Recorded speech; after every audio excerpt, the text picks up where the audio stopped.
Louvado seja Deus. O que é a fé? Capítulo 4, parte 2. Autor, Kennedy Hagin. Agora, a fé é a substância das coisas que se esperam, a evidência das coisas que se não veem. Hebreus capítulo 11, versos 1. A fé dá substância às coisas que se esperam. A esperança não produz nenhuma substância, mas a fé dá substância às coisas pelas quais esperamos. Em outras palavras, o que Deus está dizendo em Hebreus capítulo 11, verso 1, é que a fé é o mesmo que agarrar as realidades da esperança e trazê-las para a dimensão da realidade. Sabemos que a fé cresce pela palavra de Deus, pois em Romanos capítulo 10, versos 17 diz: de sorte que a fé é pelo ouvir e o ouvir pela palavra de Deus. Outra versão de Hebreus capítulo 11, versos 1 diz: a fé é a certidão de garantia de que aquilo que temos esperando já é nosso. Nosso texto diz que a fé é a evidência das coisas que não se veem. Por exemplo, você poderia esperar pelo suprimento financeiro para pagar certa obrigação financeira, mas a fé lhe dá a certeza de que você tem o dinheiro que necessita. Você poderia esperar por fortalecimento físico para realizar uma tarefa, mas a fé diz: o Senhor é a fortaleza da minha vida, e quem temerei? Salmo 27, 1. Em outras palavras, a fé diz exatamente a mesma coisa que a palavra de Deus diz. De fato, a incredulidade consiste na oposição à palavra de Deus. O lado negativo desta verdade é que há muitos crentes cujo falar expressa dúvida e incredulidade, e que realmente estão se opondo à palavra de Deus. Então estes mesmos crentes se perguntam por que a palavra de Deus não opera na vida deles. A palavra de Deus não operará em seu favor se você se opõe à mesma. Se você quer que a palavra de Deus opere em seu favor, então você deve tomar partido dela. Mas o que é a fé? A verdadeira fé bíblica, o que ela é? Podemos entender o que algo é, conhecendo o que não é. Então, quando conhecemos o que algo não é, podemos enxergar mais claramente o que é. Vamos seguir esta linha de pensamento nestas lições sobre a fé. Louvado seja Deus. Fé não é esperança. Em primeiro lugar, fé não é esperança. Abordamos este assunto na última lição. Fé não é esperança.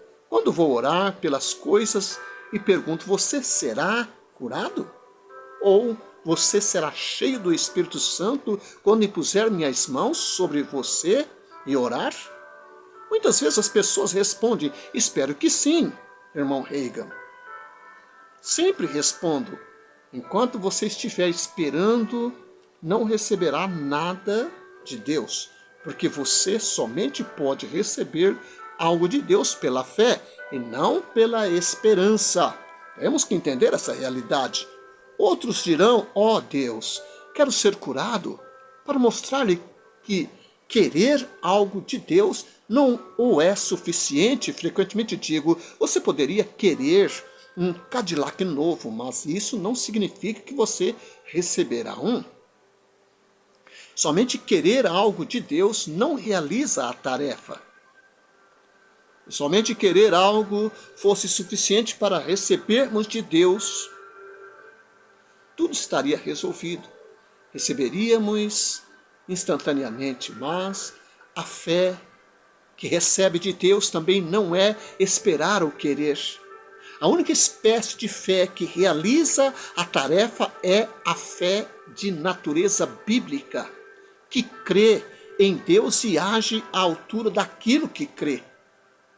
Você não receberá nada de Deus porque você espera. Em nenhum lugar a Bíblia diz que quando orarmos, iremos receber aquilo que esperamos.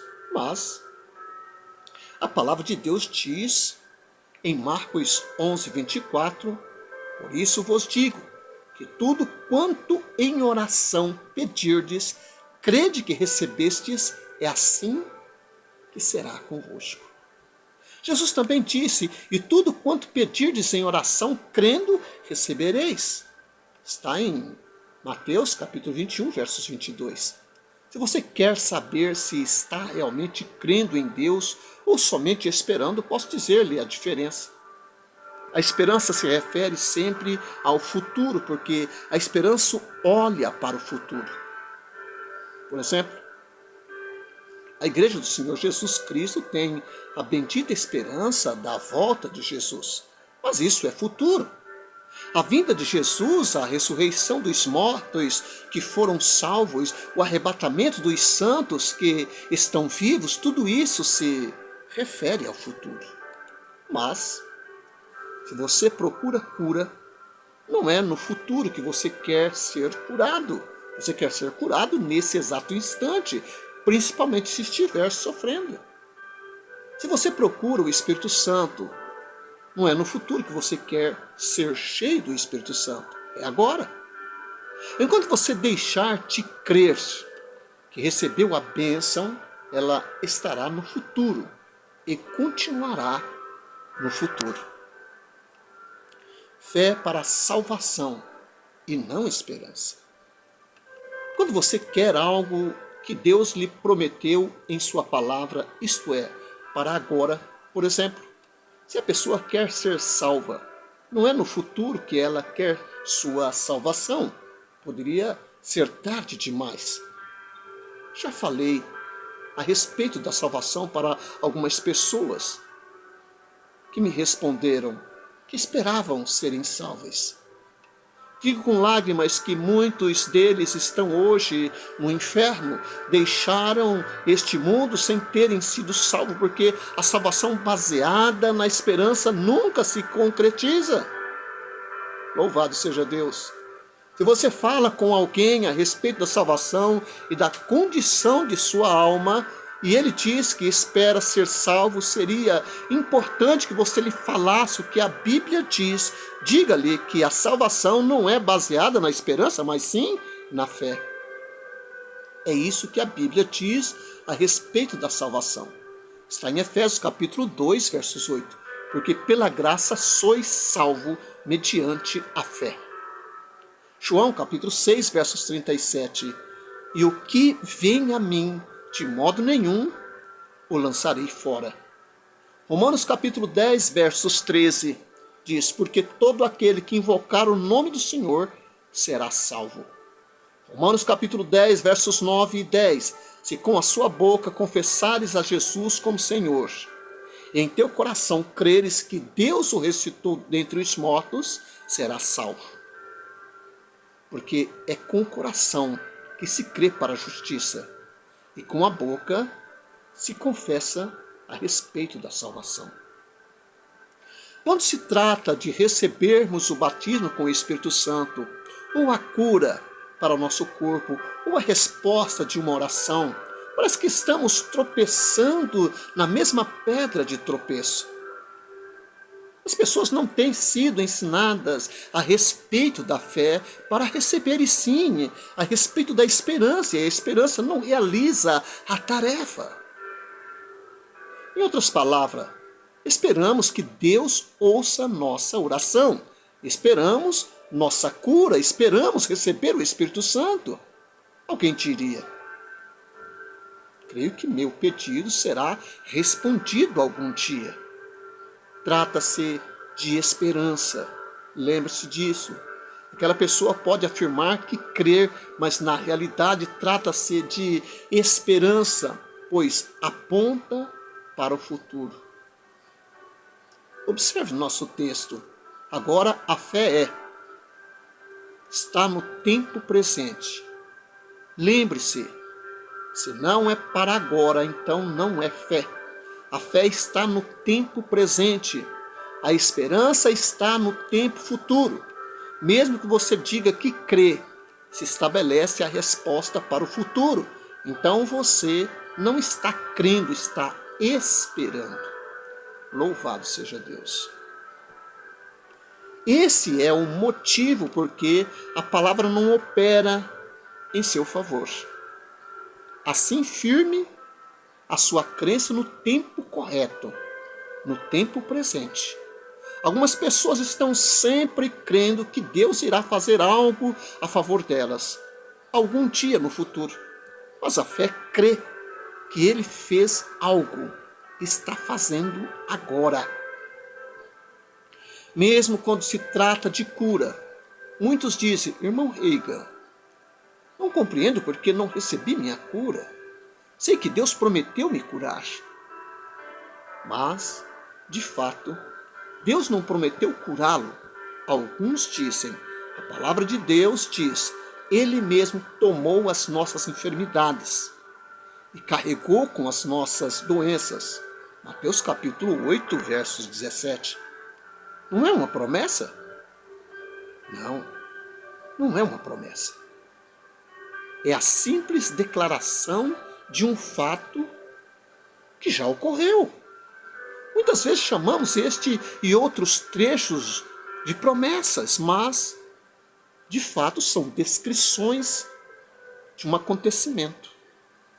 Estes trechos nos falam de nossa provisão em Cristo.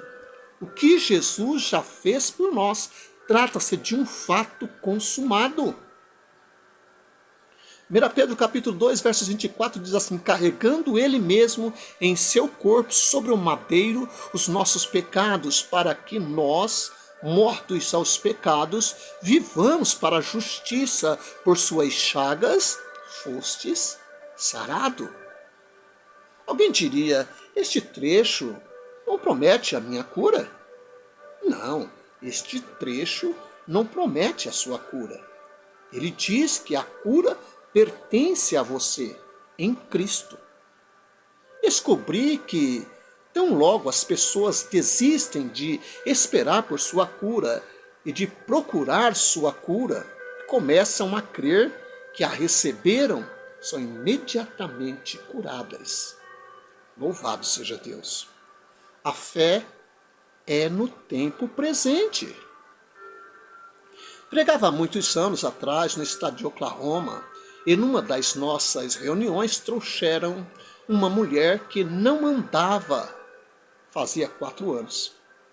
Uma mulher idosa, tinha por volta de 60 anos de idade, e os médicos disseram-lhe que não andaria jamais. Sua ligadura não funcionava corretamente e não podiam mais suportar o seu peso. No momento de orarmos pelos enfermos, trouxeram-na para a frente. Fui até ela e impus minhas mãos sobre seus joelhos e orei. Disse-lhe então: agora, irmã, levante e ande, em nome de nosso Senhor Jesus Cristo. O melhor que ela teria feito seria se levantar, mas todo o tempo permaneceu chorando e orando: ó Senhor Jesus, por favor, me cure, Senhor. Sei que prometestes me curar. Sei que tenho sido um fardo para a minha família, pois não posso fazer nada por mim mesmo. Amado Senhor, por favor, me cure meus joelhos, por favor, cure minhas pernas, por favor, deixe-me andar. Oh. Isso, espere um minuto, irmã. Espere um minuto. Mas ao invés de ouvir, continuou gritando. Disse pela segunda vez: espere um minuto, irmã. Tem uma palavra para a senhora. Quero ajudá-la. Mas continuou gritando cada vez mais alto. Então disse pela terceira vez: espere um minuto, irmã. Espere um minuto. Posso ajudá-la. Mas ao invés de ouvir, estava em condição quase histérica. Então simplesmente segurei seus ombros, sacudi e disse: ordeno que você se cale em nome do Senhor Jesus. Ah, Ela parou e olhou para mim, um tanto surpresa, e a congregação impediu o fluir do mover de Deus através de mim. Você sabia que uma congregação pode impedir o poder de Deus de se manifestar através de você? Não importa quem você seja, pois quando isso acontece, você não consegue fazer nada. Por exemplo, as pessoas fizeram assim com Jesus na cidade de Nazaré.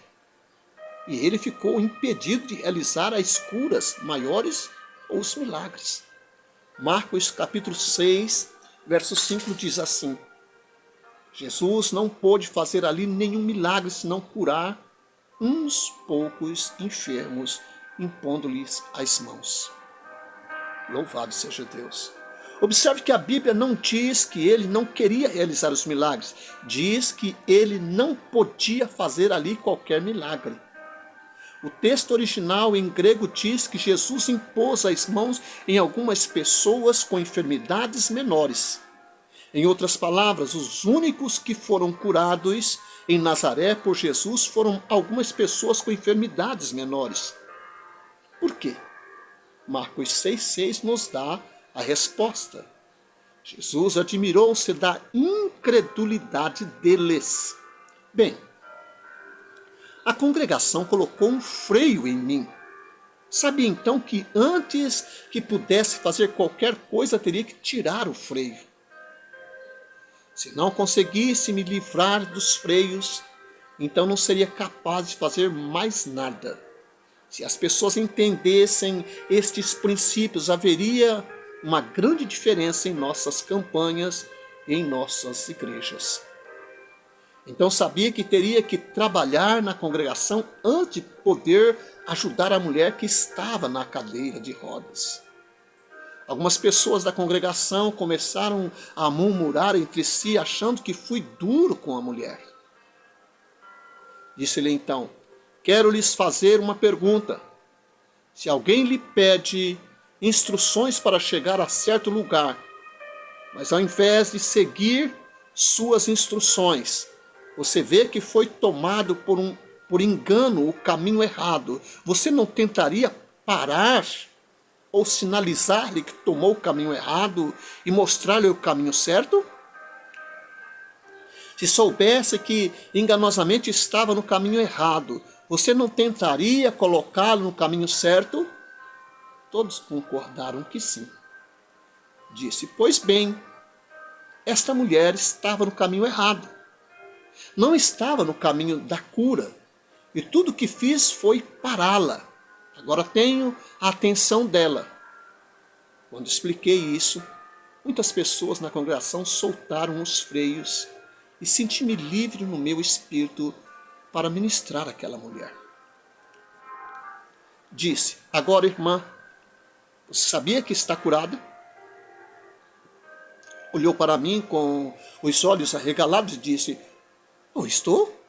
Sim, respondi, você está curada. Eu posso provar pela Bíblia.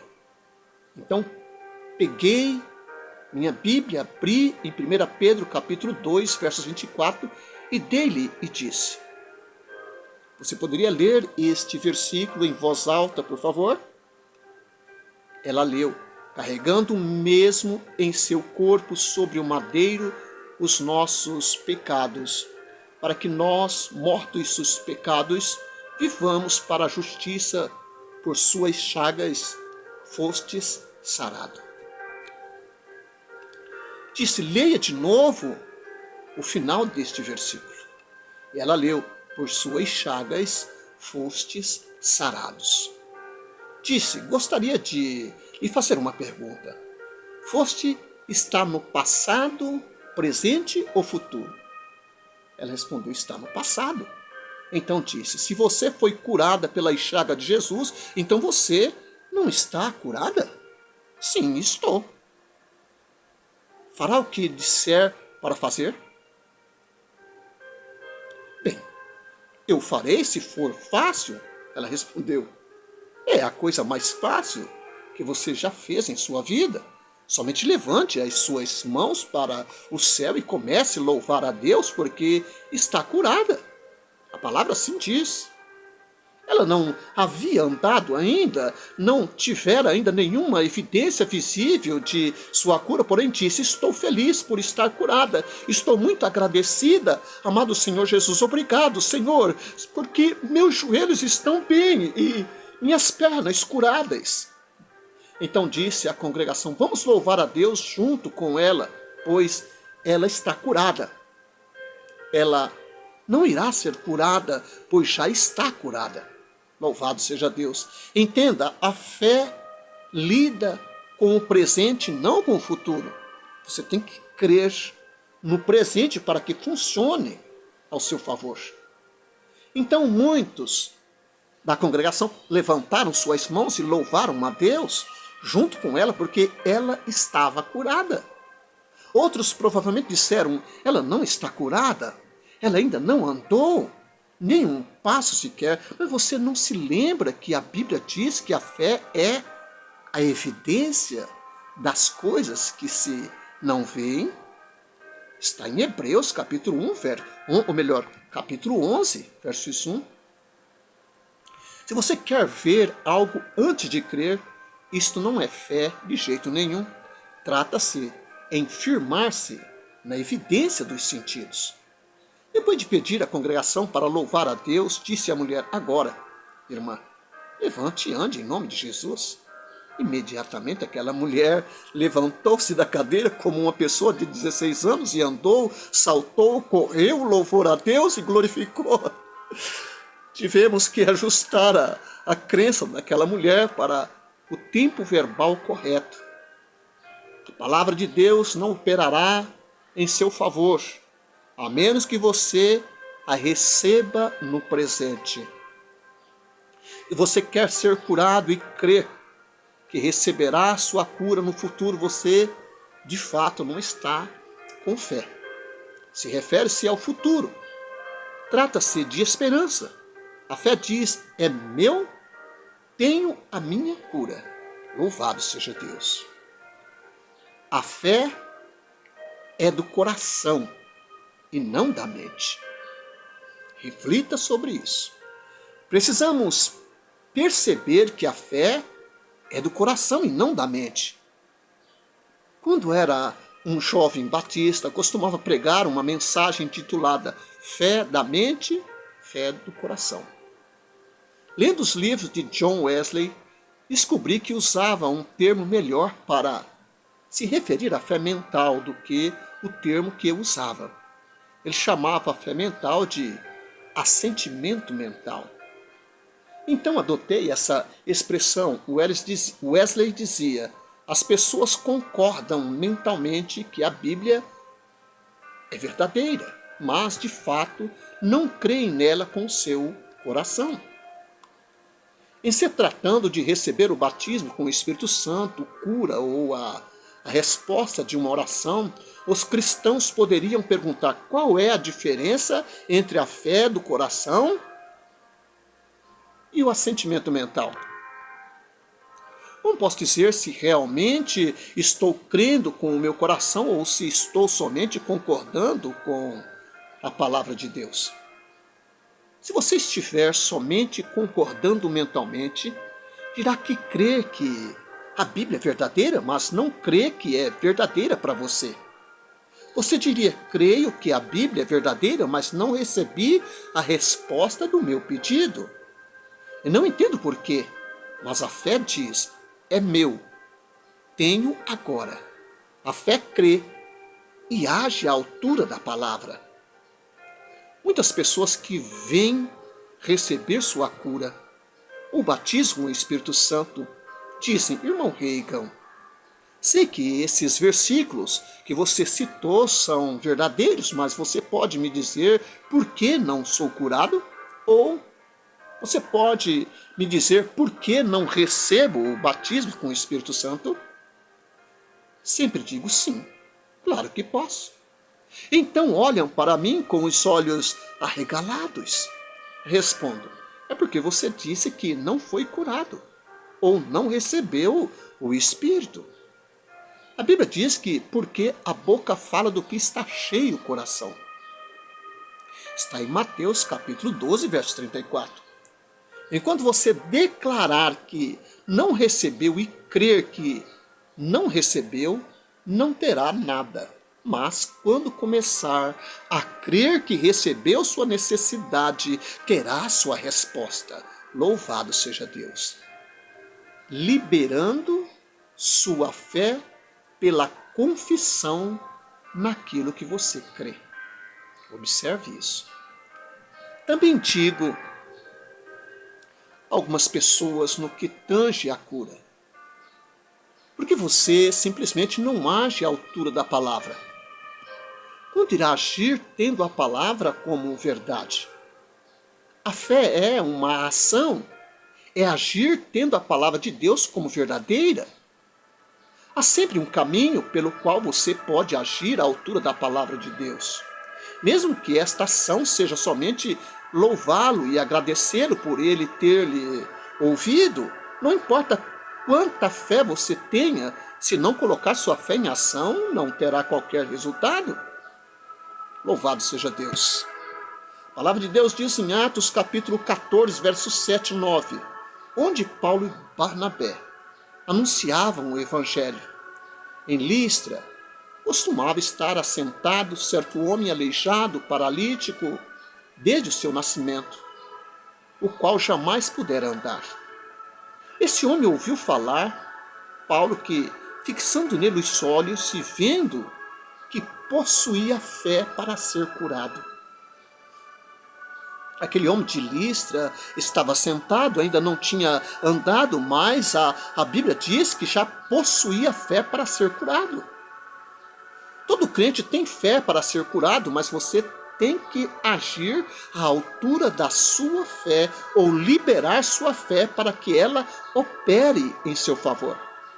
Em Marcos capítulo 11, versos 23, lemos como colocar a nossa fé em ação. Marcos 11, 23. Porque em verdade vos afirmo que se alguém disser a este monte, ergue-te e lança-te no mar, e não duvidar no seu coração, mas crer que se fará o que diz, assim será com ele. Louvado seja Deus. Você libera a sua fé quando confessa o que crê. A fé não pode ser liberada do nosso coração e fluir na direção de Deus. Se não confessarmos o que cremos, a fé simplesmente não opera sem uma expressão ou uma ação. Em nenhum lugar da Bíblia encontramos um episódio em que a fé foi liberada sem uma ação. A fé que somente fica presa no coração nunca trará a cura para seu corpo ou a resposta de uma oração. Mas a fé do coração liberada através dos nossos lábios realizará esta tarefa. Jesus disse, se alguém disser a este monte, ergue-te e lança-te no mar, e não duvidar no seu coração, mas crer que se fará o que diz, assim será com ele. Está em Marcos 11, 23. Em Atos capítulo 14, 8, aquele homem, apesar de paralítico, teve fé. Paulo percebeu que o homem teve fé. Não foi a fé de Paulo que operou, não. O próprio homem teve fé para ser curado. Ele obteve sua fé ao ouvir Paulo pregar. Paulo sabia que a fé sem obras ou ações é morta. Ele sabia que teria que fazer com que o homem agisse à altura da palavra de Deus. Então, em Atos, capítulo 14, versos 10, Paulo disse-lhe em alta voz, apruma-te direito sobre os teus pés. Ele saltou e andava. Quando Paulo disse, apruma-te direito sobre os teus pés, o homem acrescentou a ação à sua fé e saltou e andou. Se você quer ajudar alguém a ser curado, você quer ajudar alguém a receber o Espírito Santo, ou se você quer ajudar alguém a ter suas orações respondidas, então deixe-me dizer-lhe o que fazer. Há duas coisas que devem estar presentes, o crer e o agir. Louvado seja Deus. Se você age sem fé, nada acontecerá. Não funciona. E se você crê sem agir, nada acontecerá. Não funciona. Contudo, quando a fé e a ação são combinadas, a palavra entra em operação. Às vezes as pessoas me dizem: "Oh, irmão Reagan, você tornou a cura tão fácil de ser recebida?" Ou dizem: "Você tornou tão simples para as pessoas receberem o batismo com o Espírito Santo?"